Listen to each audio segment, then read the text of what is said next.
What a headshot! What a head! How's it guys, this is Dayvy, FPL, and welcome back to the Fantasy Premier League video here on my channel. Now in this video, I'll be taking you through my team selection for the upcoming Game Week 5. So it has been quite a long week with all this Champions League football and this League Cup football, so I'm going to finally get to my team selection for Game Week 5. As always though, a quick review of our Game Week 4 has went. The quicker we do that, the better, as it was a pretty bad game week. Then I'm going to jump into all that goodness, the transfer plan, where we might be taking a -4 hit, as unfortunately there have been a few injuries this midweek. Then finally the team selection, what players, what captains to pick for the upcoming Game Week 5. I'll be detailing my decisions. So if that's something you guys are interested in, sit back, relax, and let's get straight into it. So going over a quick review of Game Week 4, the quicker the better. As mentioned, only 40 points scored in the preceding game week, and that was below the average as far as I'm concerned. So a slight red arrow, but as mentioned in the previous kind of videos, no game week rank until game week 10, as the ranks are so volatile at the moment. But you guys can let me know how many points you guys scored. Did you score more or less than 40 points? Pretty bad game week for most people I've seen. Now I used both free transfers, and that's why you guys can see 0 transfers and 0.3 in the bank. And the moves I made were to take Saka as well as Gabriel out.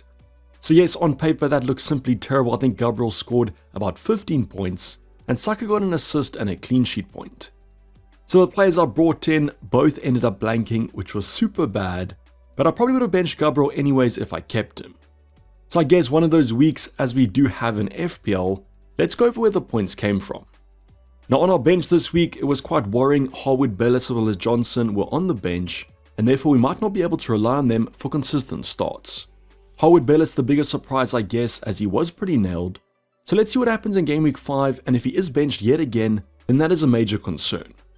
The only other player that got points was going to be Winks on the bench, with an expected 2-pointer. Our starting goalkeeper Henderson blanked against Leicester, a fixture that I thought he would do better in. Just been such a disappointment since picking him from Game Week 1. Kinda wish I went for someone like Araya, who's racking up the points. But still, that Crystal Palace defense seems like it can't be trusted, and when they lose their clean sheet, he's not getting save points. And the good fixtures are coming to an end fairly shortly. Then our back line of Trent, Konza and Porro, I bought Konza in for Gabriel. All of them lost their clean sheet, Konza and Trent conceding 2 goals.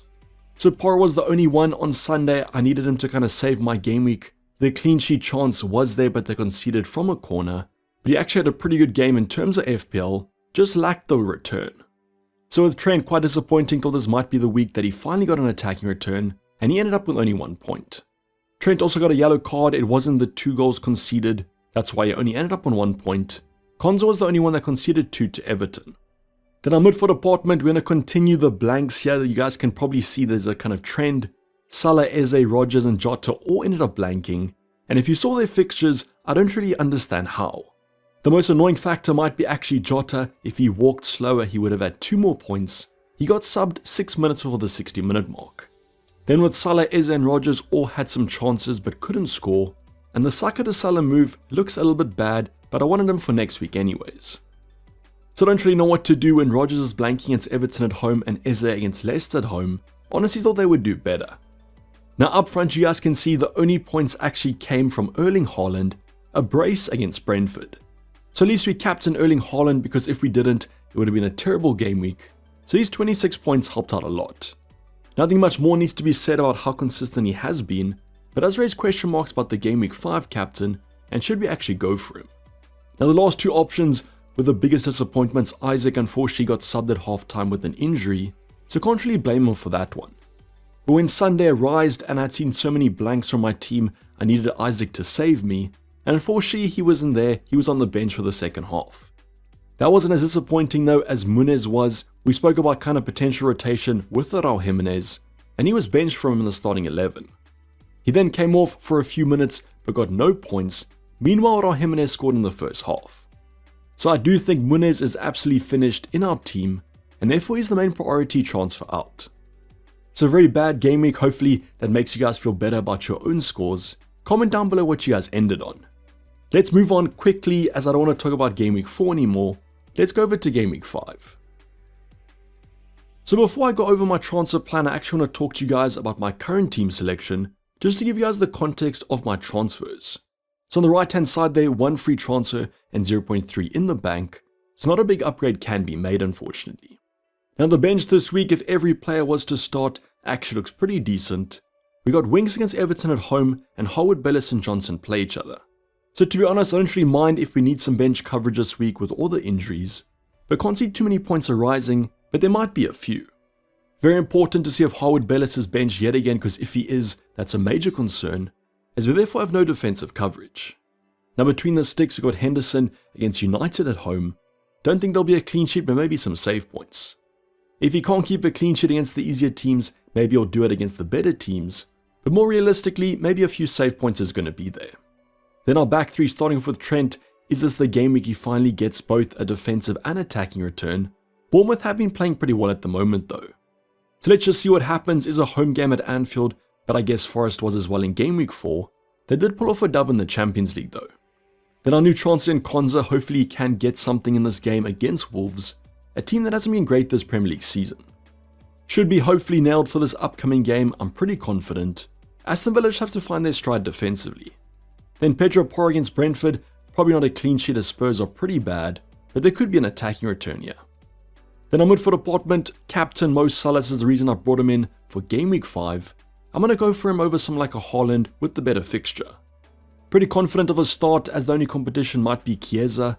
Liverpool at home should hopefully do well, but as mentioned, Bournemouth has started this season with relative good stats. Then Eze, don't really know what to say about him, hasn't got off to the best kind of start to the season. Hopefully game week 5 changes that. United at home is an okay attacking game. Let's maybe hope for an open game, always proves his worth against the better teams, if you could call United that. Then Rodgers, the only player with 4 blanks that has risen in price. Let's hope that changes against Wolves at home. Not super concerned though, because he is quite cheap. At about 5.0 million, you're not expecting the world, but hopefully he doesn't make it 5 blanks in a row. Then finally Jota, I'm actually a little bit concerned about Jota. Gakpo had a great game in the Champions League, but I think he might compete more for the left wing slot. So could Darwin Núñez actually start here? Probably not, and therefore Jota should get about 60 minutes. If I was to wildcard though, probably wouldn't go for Jota or any Liverpool attacker besides Mo Salah. Now up front, the ever consistent Erling Haaland, should he actually be our captaincy option against Arsenal? I'd probably think not, and that's why I'm going for Mo Salah. I think Man City should probably score and Erling Haaland will be involved, but Salah has the highest ceiling though. So I think owning him should be enough. Don't think the effective ownership will be as sky high. Let's see what happens though. Now the last two options have the biggest kind of talking points around them. The first one, Isaac. Apparently he recovered from that eye or nose injury, but now he got a toe injury in training. So just wait and see what maybe Eddie Howe says, but just a reminder, he is not very truthful in his press conferences, but maybe we get some in the know knowledge. I hope he does kind of start against Fulham though, because this is an okay game, and honestly I need him with only 1 free transfer. So my strategy at the moment is just wait and see, maybe get some news about him training on Friday, or some early news on Saturday or something. Fingers crossed he does play though. The final option is going to be out of my team already probably. Muniz has Newcastle at home, but he probably won't even play. But our Jimenez scoring in game week 4 kind of cements that. If you guys also follow kind of the EFL Cup, he started and missed 2 big chances, so he might actually be finished. So definitely one of my free transfers might even take him out from -4 hit. Just a terrible pick from game week 1. So as you guys can see, almost a definite transfer with Muniz out with 1 free transfer, and if Isaac is injured, that's almost guaranteed -4 hit. We could always play a Winks against Everton at home, not the worst fixture in the world, but Isaac is quite expensive, and therefore I could use the money. Let me know what you guys think about my team and my transfer. Maybe do a prediction of what I'm going to do. So let's head on to this transfer plan with 1 free transfer and 0.3 in the bank, and I'm looking to upgrade maybe 2 of my forwards. So literally any player in the FPL game is going to be an upgrade from Muniz. He comes in at 6.0 though, so the price tag isn't too great, but I'll probably take a 4.5 over him.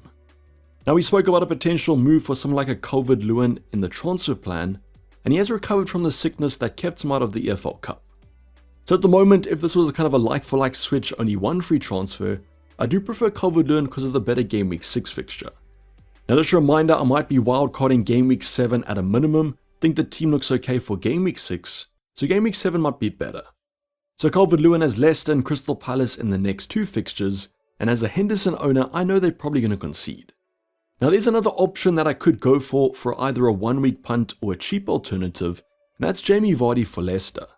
So a throwback to a Vardy party, and because he comes in quite cheaper, I could afford a better upgrade for Isaac.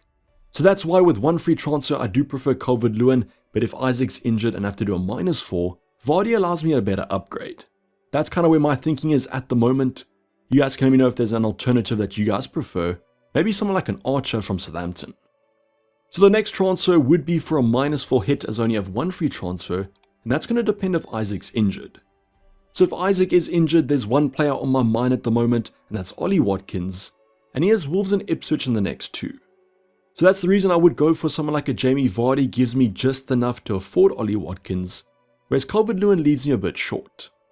I could go super cheap, but I probably want to go for one of those 2 options, and I think Ollie Watkins is worth it even though the expected minutes might not be that great. It's an interesting fact that actually his replacement Duran rose in price last night. Probably wouldn't have expected that. So all eyes will be on Isaac and that Eddie Howe press conference. Hopefully we get some news about him, because if we do, Watkins is a very nice transfer in, but otherwise I think Isaac can do well against Fulham. There are some other alternatives. Let's just say that Jota is not announced the Liverpool lineup with an early leak. We might do a Maverick switch to take him out, but I'll probably just keep him. So these 2 transfers will be used in the forward department if we do a -4 hit. Otherwise Calvert-Lewin in for Muniz looks likely. Let me know your transfer plans in the comments down below and what you guys think about mine. Otherwise, as always, I'll be posting the team over on Twitter and Discord, links in the description. No deadline stream once again, as I am still in Australia, but I might try and do one next week. Good luck for Game Week 5, hopefully it's an absolute banger, and hopefully the green arrows are in your favor. But this is basically going to wrap the video, guys. Hope you guys did enjoy it. Please don't forget to like the video and subscribe if you haven't subscribed yet. But for the time being, I'm signing off. It's been Dayvy FPL, and I'm out. Cheers, bye.